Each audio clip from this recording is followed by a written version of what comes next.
This panel is proudly sponsored by The Clearing.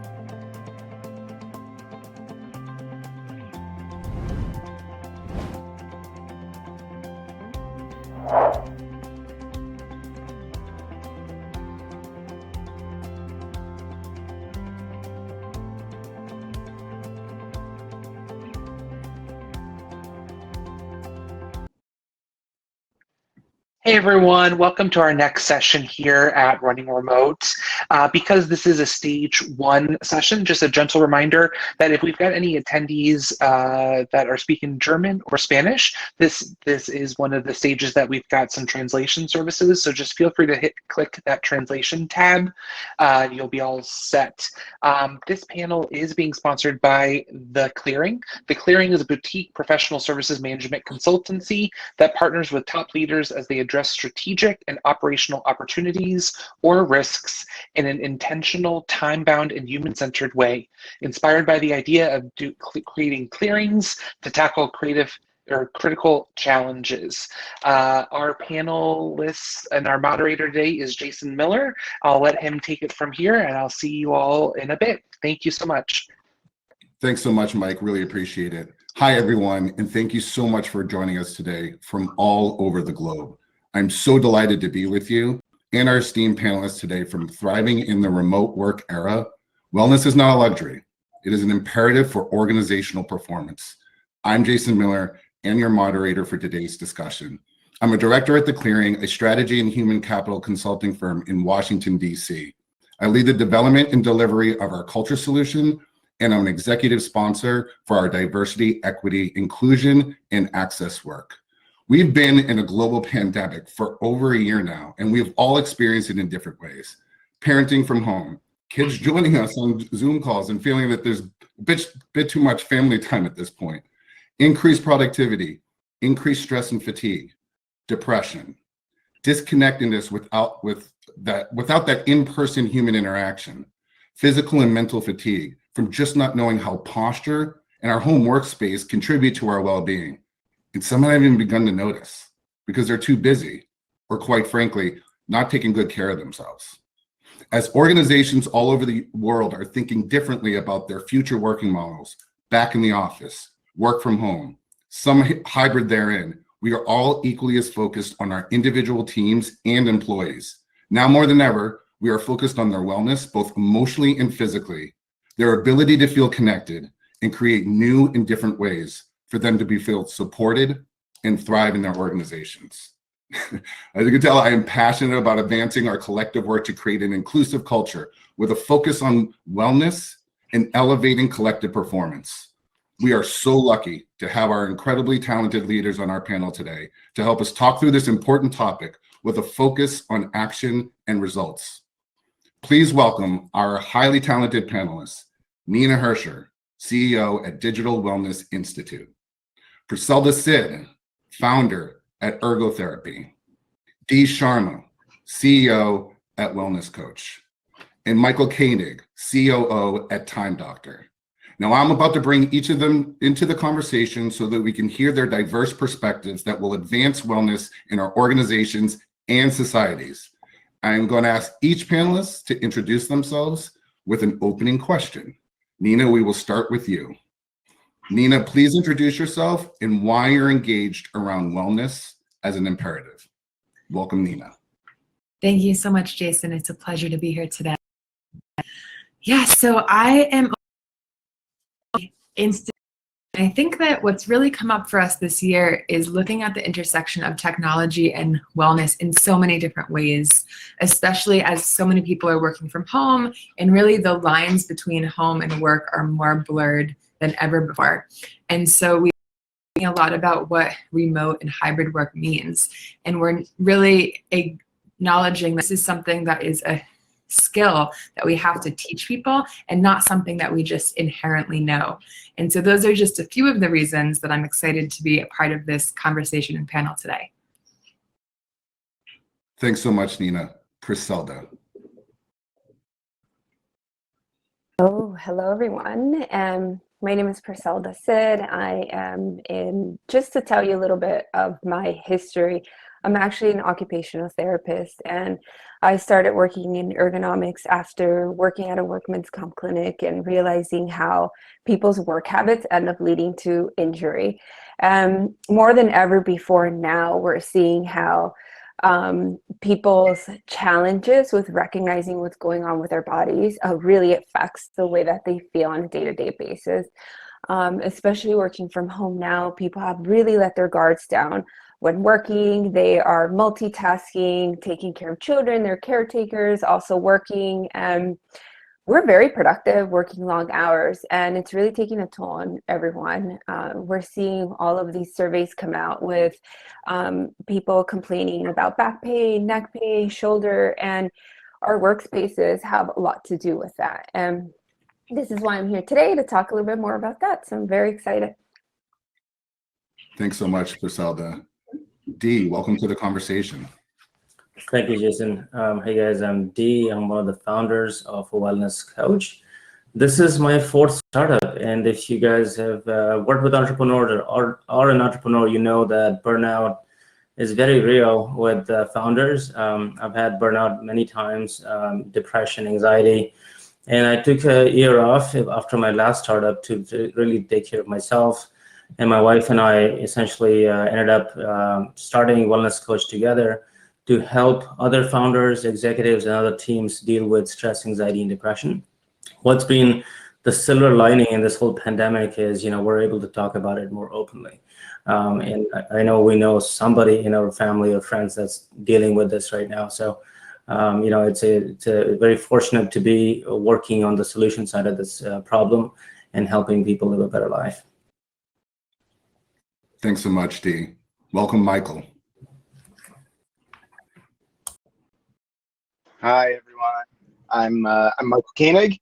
I am a passionate promoter of remote work, and I love helping companies adapt their collaborative operations to thrive in a digital environment. I'm currently the COO at Time Doctor, which is a 100% remote company with 142 team members spread across 43 countries. We are a work insights company dedicated to providing tools to help and empower remote and hybrid companies. Prior to Time Doctor, I spent 6 years very early on at Automatic, building and scaling their remote operations as well. In terms of wellness, I think it's probably safe to say that we're all kind of hanging on by a thread. There's a lot around remote wellness that I've learned the hard way over the past decade, especially as a leader. And while, some of it's applicable during a pandemic, there's a lot that we can do. So anything that I can do to help someone else just kind of keep it together is a win. And while I don't always get it right, what wellness looks like for me is shutting down my office, forcing myself to step away, and then just kind of getting silly with my kiddos. So very happy to be here. Thank you so much, Michael. It's a pleasure to have all of you on the panel today. So I want to first start with emotional needs as it relates to wellness and remote work. And so according to a recent Harvard Business Review article, mental health has been called the second pandemic. The mental health implications of the global health crisis, political unrest, economic uncertainty, rising unemployment, social isolation, remote work, homeschooling, and so much more. Given that notion, I have a two-part question, and Dee, I would like you to lead us in. How might you recommend equipping leaders to acknowledge the second pandemic? Yeah, the stats are staggering, Jason. 40% of the population is saying that they have some sort of clinical levels of depression. 70% are saying they're extremely stressed, have anxiety issues. So first, we need to acknowledge, one of the things I learned being a meditator now for a few years is acceptance is where it starts. First, acknowledge that there is a problem. And for leaders to openly talk about it is actually where it starts. For me as a leader, I'm always talking about my own mental health issues. And what we've seen is more and more leaders are more open about it. You cannot drive change in your organization unless you as a leader is talking about it or encouraging others to feel comfortable talking about their mental health issues.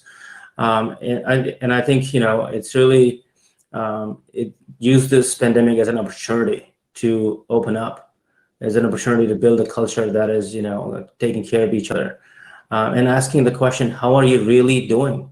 Not, how are you doing? And then just to switch to business, really take the time to understand how you really doing. That's great, Dee. Thanks so much. Nina. I would really echo that I think there's so much to be said for culture change, and it can be immensely challenging to make shifts within an organization if the leaders aren't ready to. And so we talk a lot about this idea of kind of a communication charter, really just looking at like, what hours are we online? How can we unify around the healthiest practices while still making sure that we get the work done? And having this overall approach to technology usage where we're very much being healthy tech versus anti-tech, because it's not going anywhere. And people certainly don't want to be shamed around their usage when they have to be working from home.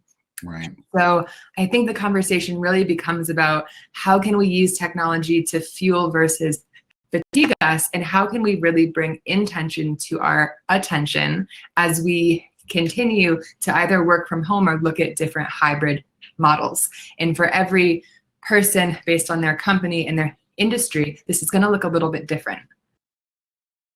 Thanks so much, Nina. Actually, that's a really good pivot into the second part of my question, and I would like to stay with you.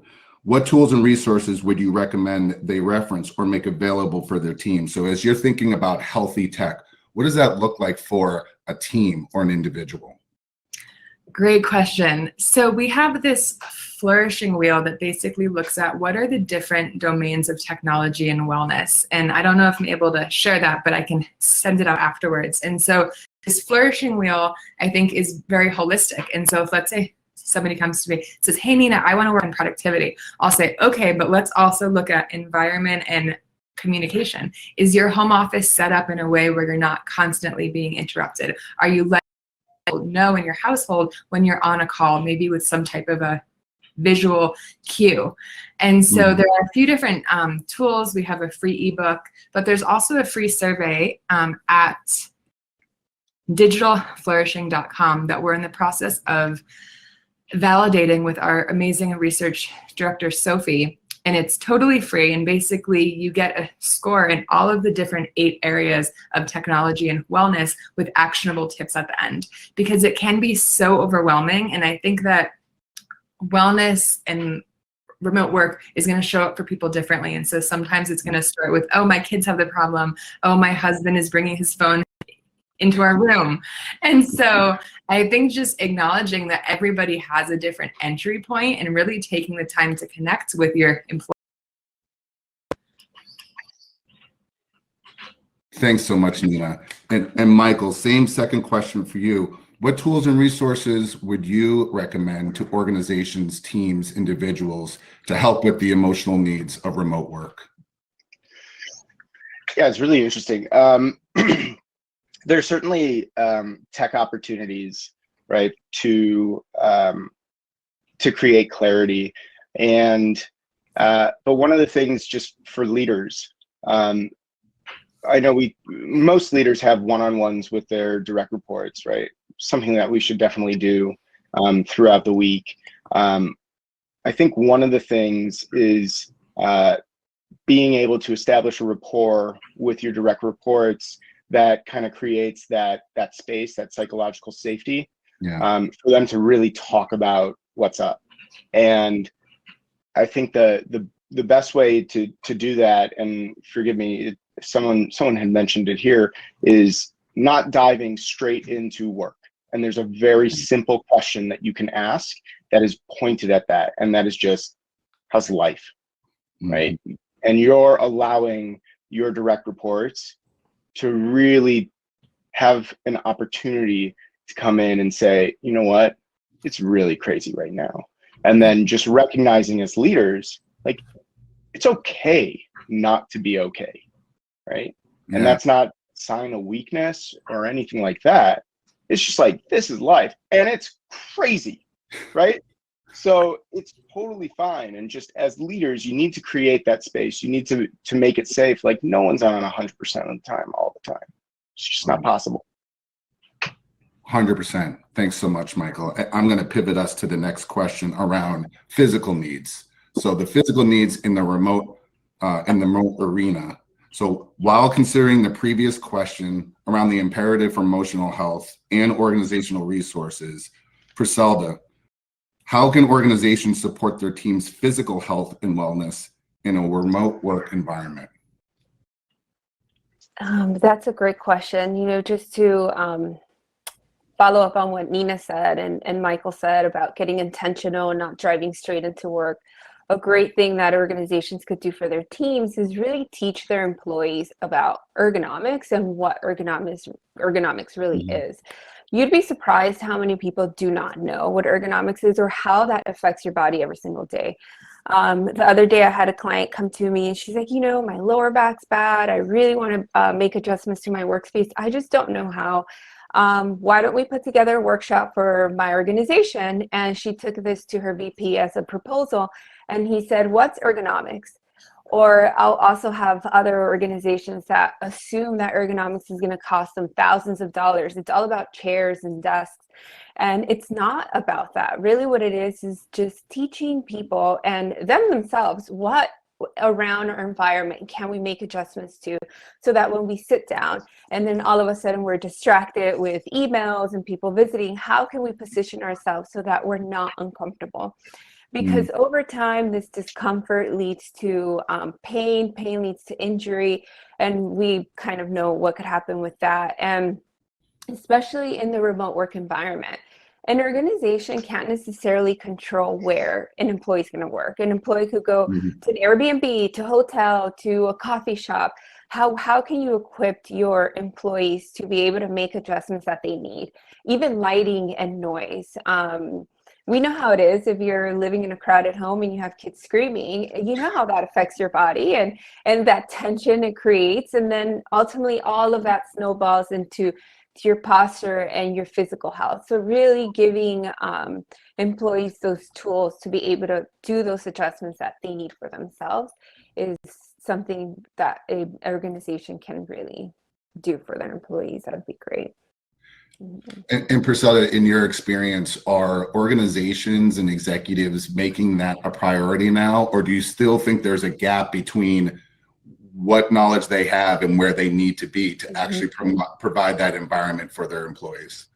I think there's still a lot of lack of education on what ergonomics really is. And I still see a challenge with organizations providing assistance for their employees. And even when shelter in place started and organizations were giving employees all this money to purchase equipment, employees didn't always know what to buy. And there's so much misconceptions on what kind of equipment's good for you, what recommendations, because ultimately it's about your body and you're different than everyone else.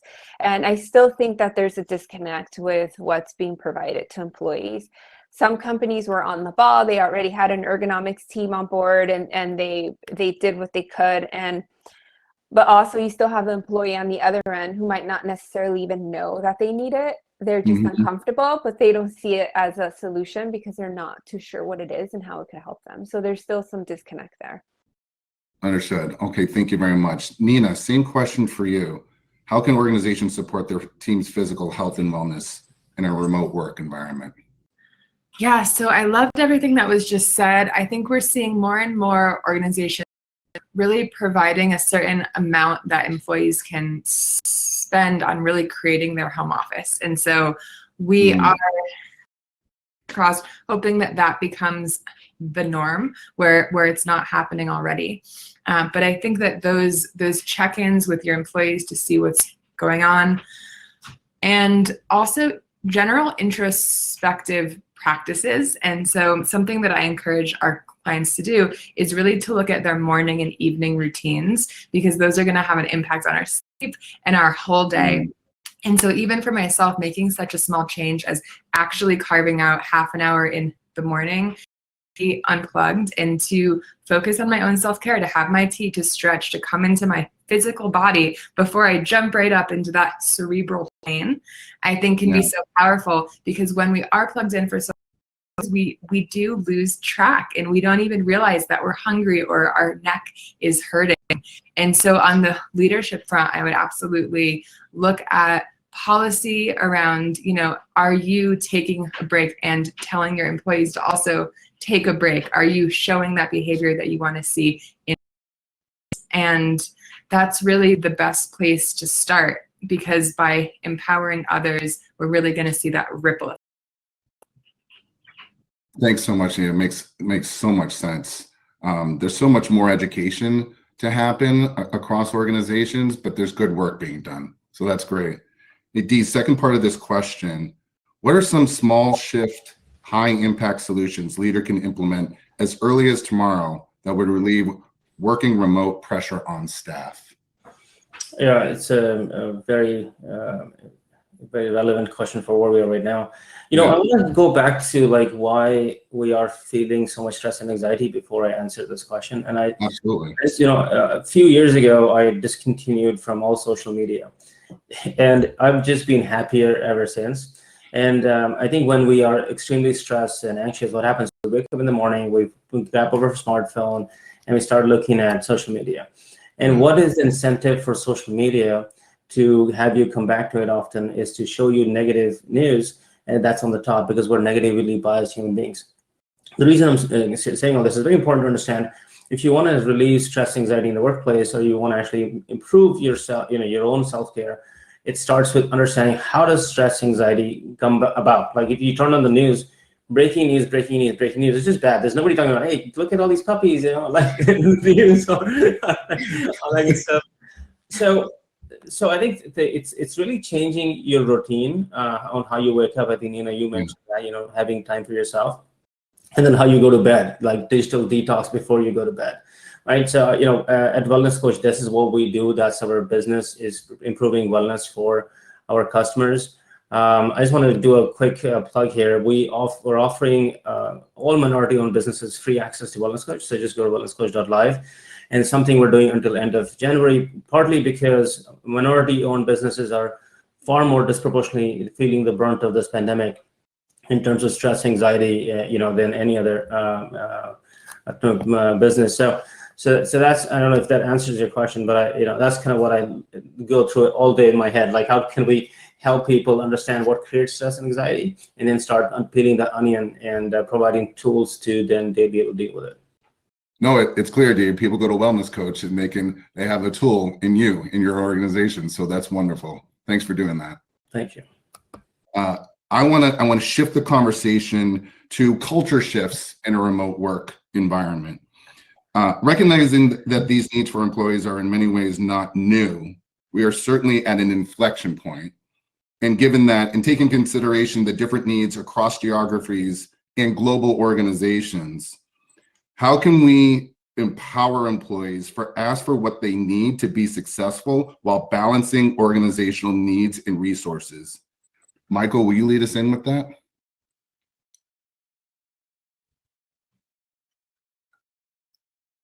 You got it. It's like my thing.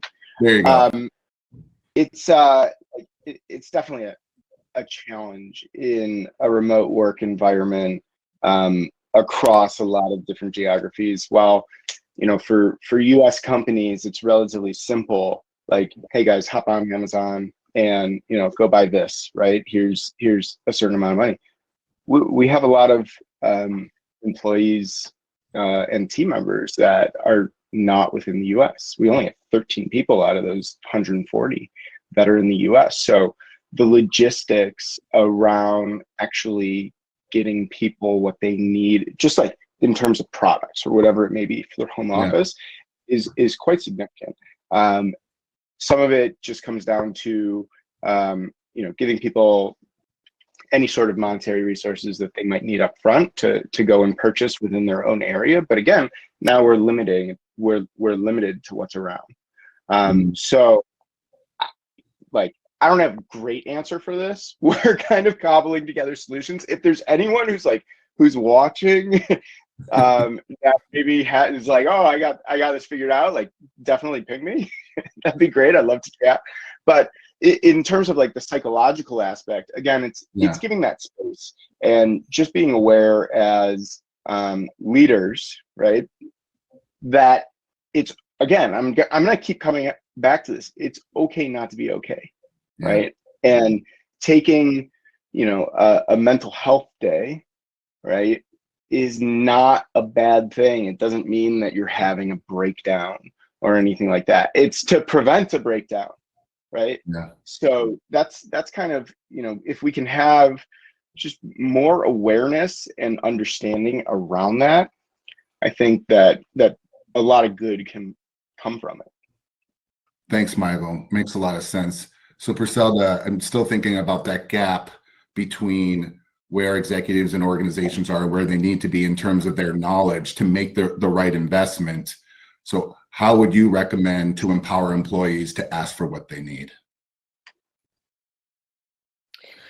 Well, the best solution would be to first get employees to realize what it is that they need and what's going on with their bodies. It's kind of hard to get an employee to advocate for themselves and ask for the right tools, for example, for equipment. If they don't necessarily know why it is that they're feeling uncomfortable, I find that a lot of people assume that it's because of I played soccer this weekend and that's why my body doesn't feel well. They're not really thinking that, hey, I sit here in front of my computer for 8 to 10 hours a day with my arms all the way up here typing, and now my wrists hurt, my neck hurt, and I'm stressed. Everything just overlaps with stress and physical. So I would really just say give them the tools so that they themselves could, for example, go through their workspace and what is it that's affecting me? Can this possibly be affecting me? And start asking for, hey, we could really use a workshop on this. It seems that I have a really crummy workspace and I shouldn't. That would be a great way to get employees to advocate for themselves. And like Nina was saying, it's just really taking a moment to not just jump into work, and during those small moments of mindfulness, even if it's every hour, even if it's once a day, and that's all you give yourself, to check in with your body also and just say, okay, what am I feeling? And start moving around. Where is this coming from? It's really helpful. Hey, sorry, Jason, one last thing. Back at Automatic, one of the things that we did was we actually brought in an ergonomics consultant, which Pricelda talked about previously. And so his name was Jeff Meltzer, great guy out of Chicago. But I imagine, Pricelda, this is something that you'd be all over, that you know, you're not going to give yourself your own plug, but if you as a company hire someone like Pricelda to come in, talk with all the employees, view their workspace, and then she can start to make suggestions, and then you as a company can basically start to have like your own little like shopping cart that your employees can go through and, you know, select these different things. And then moving forward, whenever you have a new team member start, like just as part of their onboarding, it's like, you know, schedule a call with Pricelda and let's get this worked out. Yeah, and that is something I do a lot for organizations, equipment recommendation lists based on their budget, because it comes down to how much a company wants to give to their employees as well. And you'd be surprised how I have some employees come to me thinking they need something very specific, and after I review their workspaces and talk to them about their work habits, it's just that they're sitting all day and they don't need a standing desk. Really, they just need to get up more. They didn't know that they had to. And these were cheap solutions. It's really that they just didn't know. Yeah, that's right. And I just want to call out to the entire audience. That was an unplanned plug, Michael to Pricelda. So well done, team. Well done. You're very welcome. A quick pivot to our workplace inclusion boundaries. So what a lot of us experience in the pandemic is the conflation between work and home. It's the same. We never leave, right? And so when we're thinking about in the realm of mental and physical health, how can you help your team establish boundaries between their work and personal life? Dee, will you lean in on this? Yeah, of course. I mean, we have a special challenge because my wife is the co-founder. So we both, husband and wife, have this boundary to take care of every day. And, we've set pretty strict guidelines as leaders. You have to start with leadership. So we don't send any emails after 7 p.m. We don't work after 7 p.m. We don't send emails on weekends. We're not slacking the team. And, if somebody does send us an email, we don't respond. So we try to keep the leadership style. So we're not supposed to work late evenings or weekends. That's the number one thing. But then, on the other hand, there's all the benefits of being remote. Just like Michael, you guys, wellness coach is 100% remote. We started remote pre-pandemic, and it became trendy during the pandemic. In fact, we moved to Miami Beach for that quarters pre-pandemic, which is usually not people weren't doing. But I think that thinking about the advantages of remote. We have 2 dogs. My dogs will show up at 5:30 in my office, say, "Hey, it's time for dinner." They're appreciating that, and then taking moments throughout the day to take small breaks. I think that's something. Like, I'm eating so much more healthier, acknowledging that. If you're not going out all the time. So I think if you think about the positives of what remote work has brought to us, I think it starts to balance out how you think about that work-life integration, not balance. I think the word balance has made it a little negative. Work-life integration, like it's all the same, and you sort of find your benefits throughout the day. Yeah, thanks so much, Dee. Nina, can I invite you in this conversation? Absolutely. Thank you. I think that the conversation around how can we have healthy boundaries in relationship with technology is really exciting, because for me, it feels like, how can we reclaim our peace of mind? And that's something that I think everybody wants to do, as we're all a bit more on call than we've ever been before in our lives, with the Slack and the email and the dings and the pings. And so I think, again, it's about coming back to how can we create that physical environment to support behavior change, and how can we make sure that our routines and our habits are in sync with that. And so the biggest thing I can recommend is leaving your phone outside of your room when you go to sleep, going back to that traditional retro clock. I think we say, oh, well, I need to use my phone as an alarm. You can set up an auto reply on your phone just like you can on your email. And it gives people that peace of mind, because sometimes if someone doesn't hear back, they'll be like, oh my God, are you okay? And you're okay. You're letting them know, hey, I unplug from 9 p.m. to 6 a.m. or whatever your truth is. And just by letting them know that, everybody exhales a little bit, and there is a way to get in touch. You can call twice and that call will through.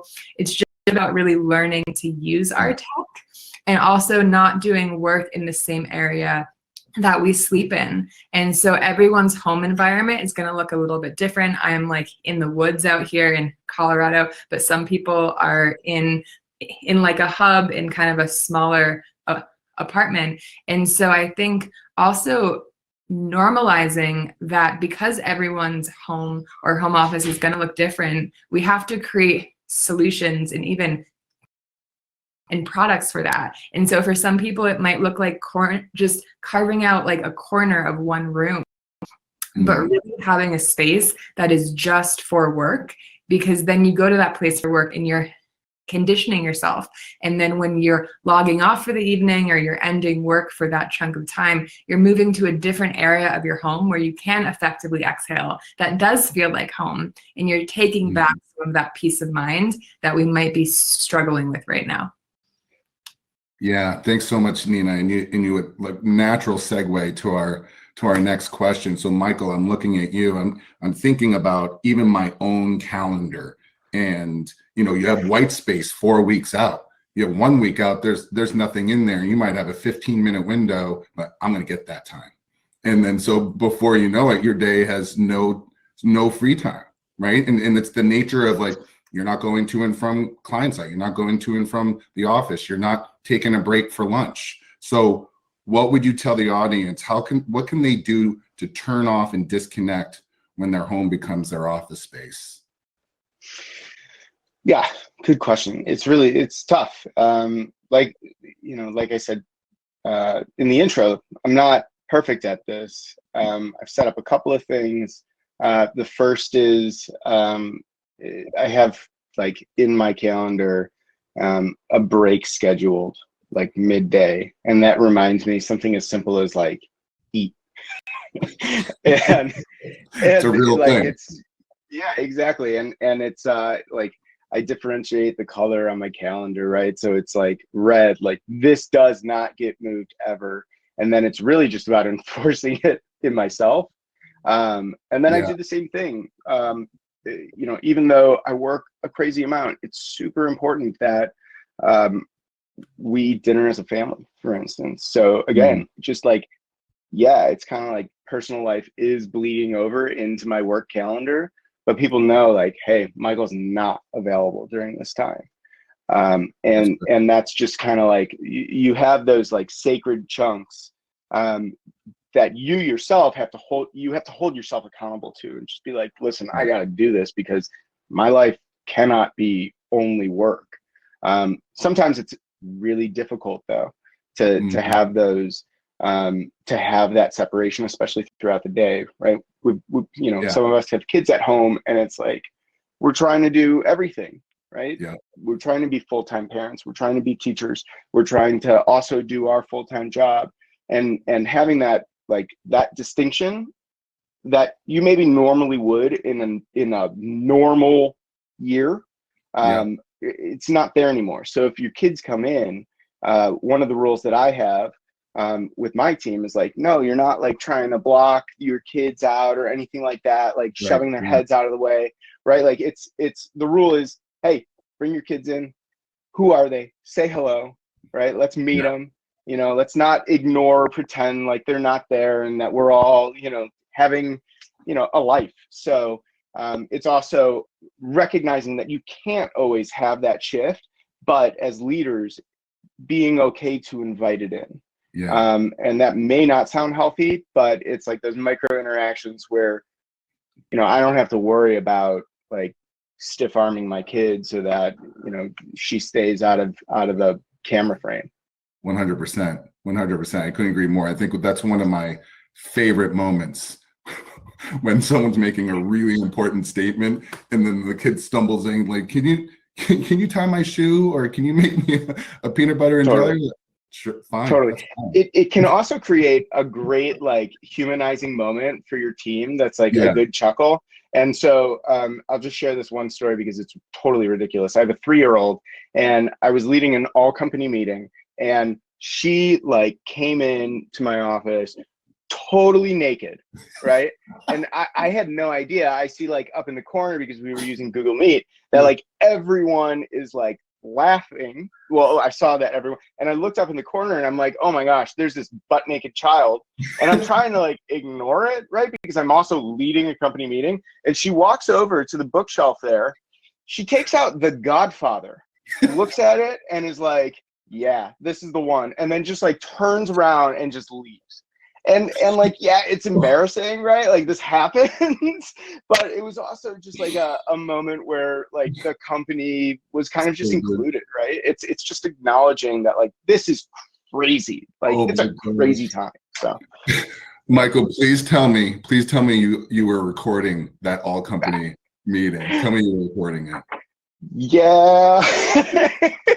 You will have that for the rest of your life. Yeah. I love it. I love it. For sure.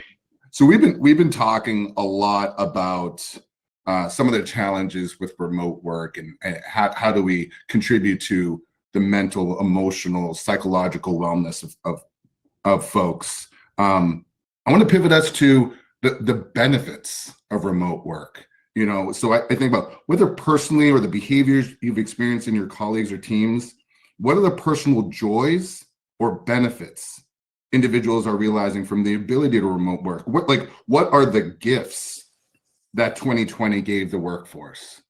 Nina, I'm going to start with you. Such a great question, because while we're talking about some of the joys, there are so many joys, and that's actually one of the kind of exercises that we do with all of our classes. Is we say, okay, let's talk about the context. What are we even doing here? And we make a giant list of all of the joys and challenges, and then we look at it by geography and all of these different categories. And so I think on the joy side of things, people feel very connected to their children, and that's just absolutely beautiful to witness. They're being able to have lunch with their significant other. There are moments of connection where you kind of get to be in touch throughout the day versus coming home and saying, here's my download. Happens, it's happening more in real time throughout the day. And that is so connective and so authentic. And I had a really interesting experience when COVID hit. We were at the conference in San Francisco, Wisdom, and the end of the conference got shut down. And we ended up having to basically move out of our house that weekend when everything was escalating so quickly. And we moved in with my in-laws, and we were with them for 2 months. And I said 2 months is enough because I want to keep on loving you. But in that 2 months, I did my absolute best to just say, you know what, this is a really special time. And I have no privacy whatsoever, but this is so special. And we're never, ever going to have this again. So let's just enjoy it. So we would wake up, we would have coffee, we would take walks and get everybody more active. So I think on the relational front, as well as kind of the activity front, and there was almost this collective intention where people were like, how can I turn my home into a gym? How can I use my block for a workout? And to me, that was really the gift of this past year. Wonderful, Nina. Thanks so much for sharing. Dee, you were already starting to share this out preemptively a couple questions ago. Do you have any other any nuggets of the joys and the gifts that we've been given this past year? Yeah, you know, the reason my wife and I decided to keep Wellness Coach a complete remote company is because with the burnout that happened prior was all the travel that we were doing. You know, we had a company with offices in 10 countries, 22 offices in 10 countries, and it was a quite successful operation, but I was traveling to different time zones every day, every week. And I would remember I would come back home over the weekend. I would sleep 16 hours because I hadn't slept 3 to 4 hours every day. And you forget about these time zone changes. You know, just to East Coast, West Coast, 3 hours makes a huge difference. Now UK 8 hours. You know, it's your whole day, and then you gain time, lose time. Like I'm like, I was done with that. I'm like, you know what? I'm gonna work from home, and we're not gonna travel. If I travel, it'll be for personal visits, like, you know, enjoying, not for work. And you know, you travel for work. You know, running from one city to the other. And so that was the genesis. And you know, there's not just the benefit of not traveling, going to the airport and security lines. I mean, we recently just started traveling. I'm double vaccinated, and I'm like, okay, let's get out. And I realized why I wasn't loving it in the first place, you know. And then the other benefit that I think, which I didn't think of, which is I think huge, is having a routine. And so what's happened now, we have a morning routine, we have an evening routine. We never had routines before because it was impossible with all the travel we were doing. Yeah. So now, you know, I have a mindfulness practice, 10-minute meditation in the morning. We both go for a run, my wife and I, and then I write my journal. And the reason I have not had stress, extreme stress in a long time is because of that routine. Just doing the same thing over and over again and improving every day, which, you know, has led me to be just a better human being. I'm not angry all the time. I'm not upset. I don't get upset. You know, it's like there's so many benefits that come from like the little changes in lifestyle. That's wonderful, Dee. Thanks so much for sharing that. I'm going to pivot us to our closing question, and I'm going to bring each of you into the closing question. If our wonderful global audience were to take away only one piece of advice from each of you today, what would you hope it to be? Pricelda, we'll start with you. I would have to say is if there's one thing you want to take away from this today is to listen to your body. Our brains are meant to protect our bodies. We're survivors. We're going to survive. And our brain's always sending our muscles, our joints signals when something's not right, when you're feeling uncomfortable, when something's leading to some sort of injury, or even when you're stressed. It's sending us those messages. And we're just going and going every single day, working hours, and we're not paying attention to them. We're distracted, and it's making us it's not making us very happy. So learn what are those signals for you and do something about it. Wonderful. Thanks so much. Michael.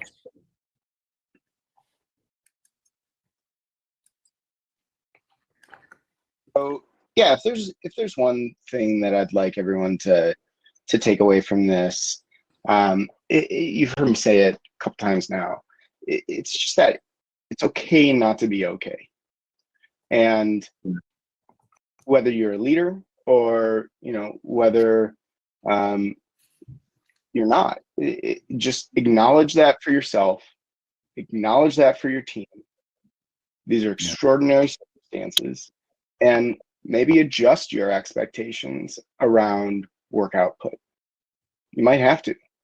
And we got to remember, this is not a normal remote experience that we're all in. And so you got to create that space both for yourself and then also for your team to just not be okay.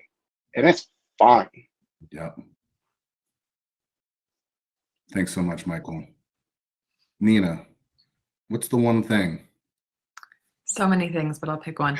So I would say the biggest takeaway for the audience, I would say, is this idea of really creating protected time for yourself.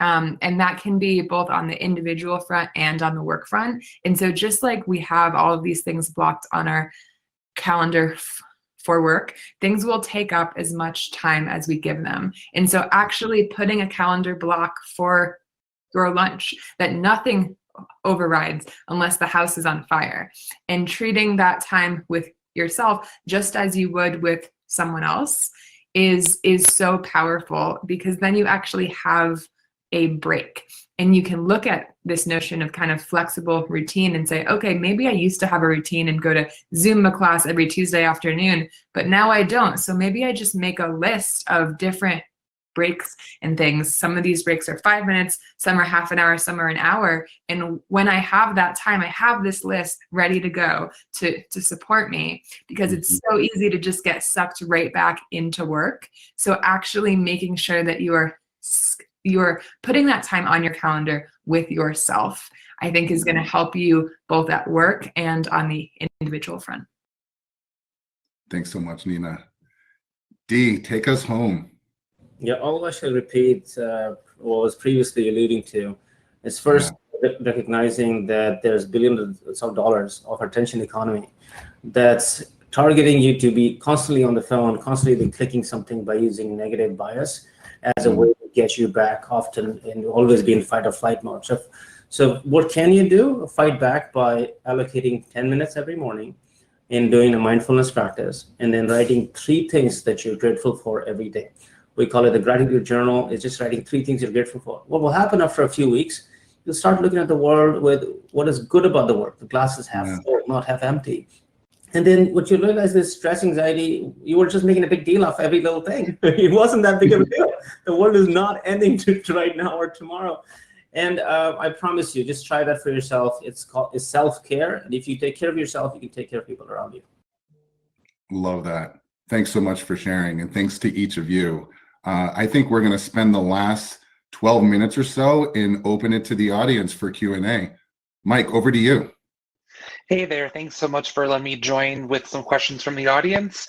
The first question we've got says, often the people that respond to wellness initiatives at work are usually the ones who are already invested. What are your thoughts on how to reach the people who might need it the most?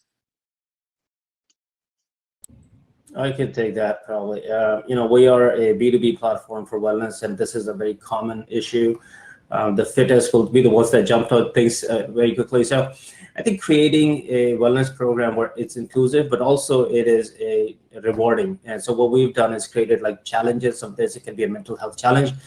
May is the mental health month. So you can launch a company-wide challenge, divide the company into teams, and then the winning team gets recognition across the company, and then there's rewards. That brings people that are not, they don't want to meditate or they don't want to do anything, that brings them together because they're doing it for their fellow team members.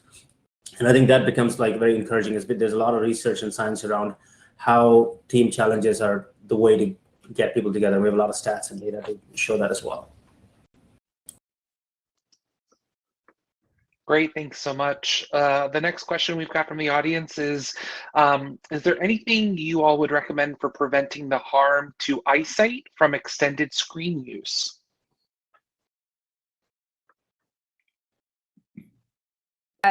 I'd actually like to talk about that. I've been seeing a trend with blue glasses lately, and my husband actually just took a new job and they send him blue glasses in his like startup kit.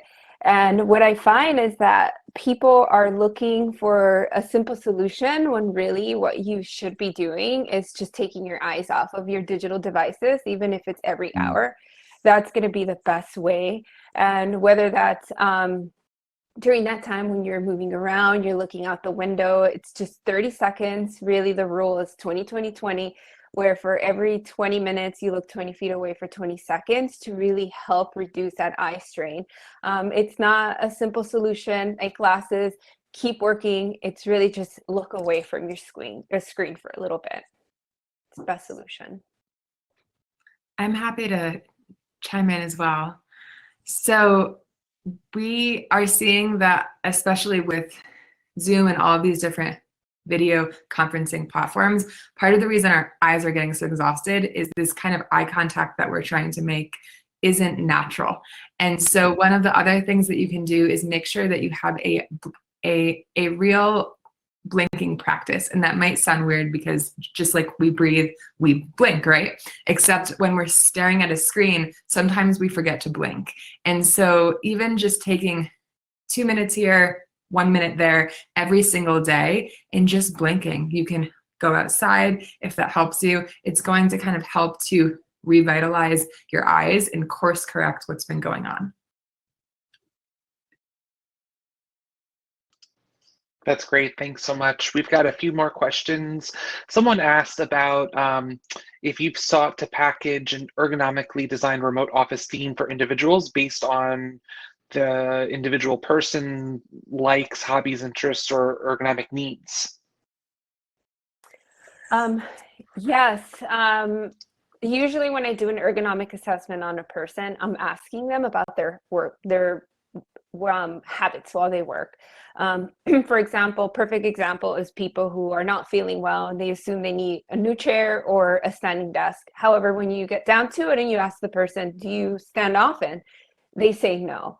So the solution is not necessarily a desk. It's going to be, okay, let's work on creating some time blocks in your calendar so that you could stand up, or whenever you're introducing a new task while you work, that's the time you're going to stand and really think about what's going on with your body.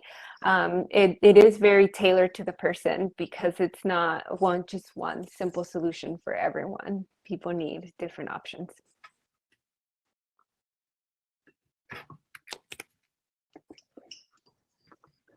And then we've got one last question, and my apologies because I was emceeing on the other stage, so you might have talked a little bit about it, but it's curious if you all could dive in a little bit more about how to recognize or certain things to look for when employees are experiencing burnout in a remote environment, right? What to look for and the things that you might not think to look for. That's the last question. Thanks. I can speak a little to this. Yeah, we make some assumptions, right? If we see that people are not necessarily hitting deadlines, and they might normally do that, that's definitely a sign that there's something going on. And it's not like, let's come down hard on this person. It's just like, what's happening here? Another aspect, again, it comes down to the one-on-ones that you're having, and the opportunity to create that space to let people talk and say, what's going on within their life. They don't have to pretend like it's not happening. And then there are tools that you can use. For instance, like, I don't want to do the plug, but there are time tracking tools out there that can allow you to gauge your own time, but also kind of take a look at what else is going on. If someone's working, a crazy amount, that's not sustainable, right? And so you really have to kind of, keep an eye and make sure that people are held accountable to take care of themselves, just as you hold yourself accountable to do the same.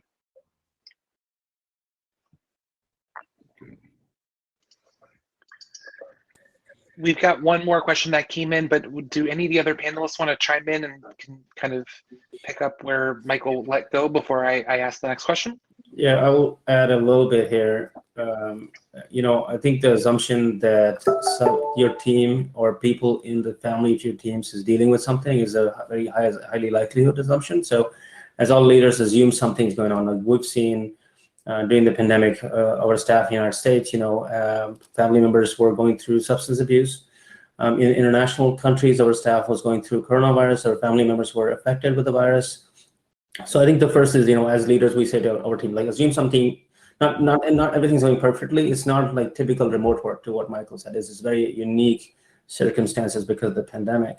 And then having those one-on-ones and seeing behavior patterns change, I think is the way to do it. But one-on-ones really help in asking how you're really doing. People will open up, they will share. And I think really making people use their PTO days or giving them extra days to take care of the problems is actually very, very important.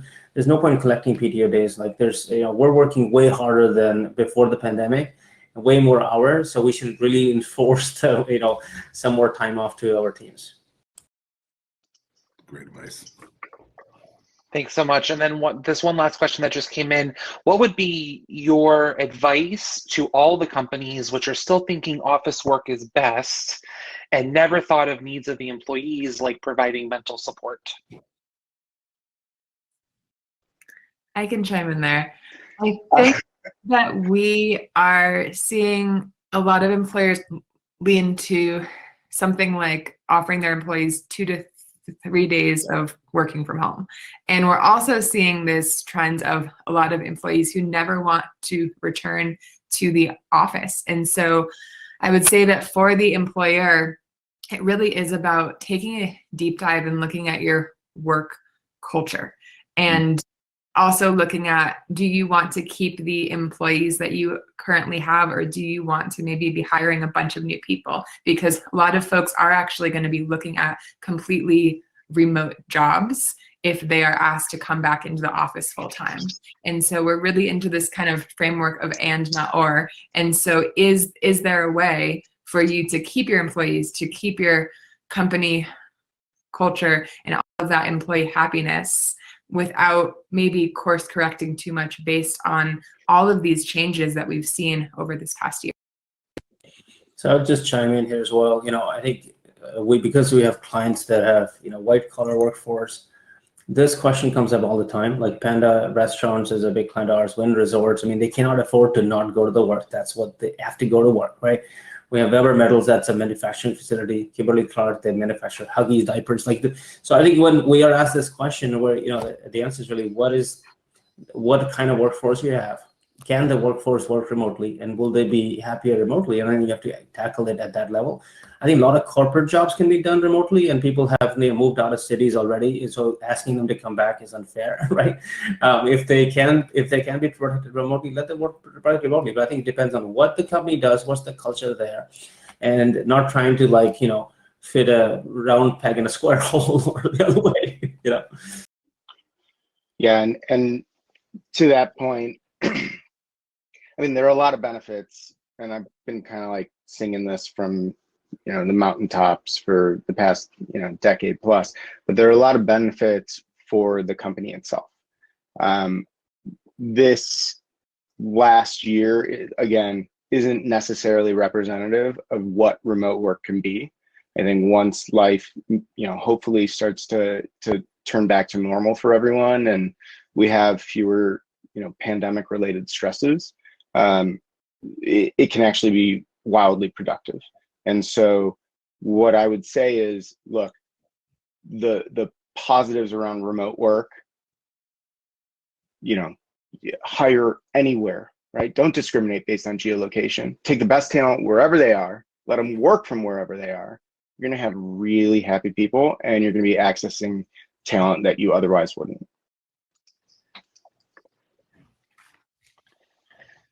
Jason, do you have any last minute thoughts you'd like to wrap up, kind of put a seal on it? We've got about a minute left.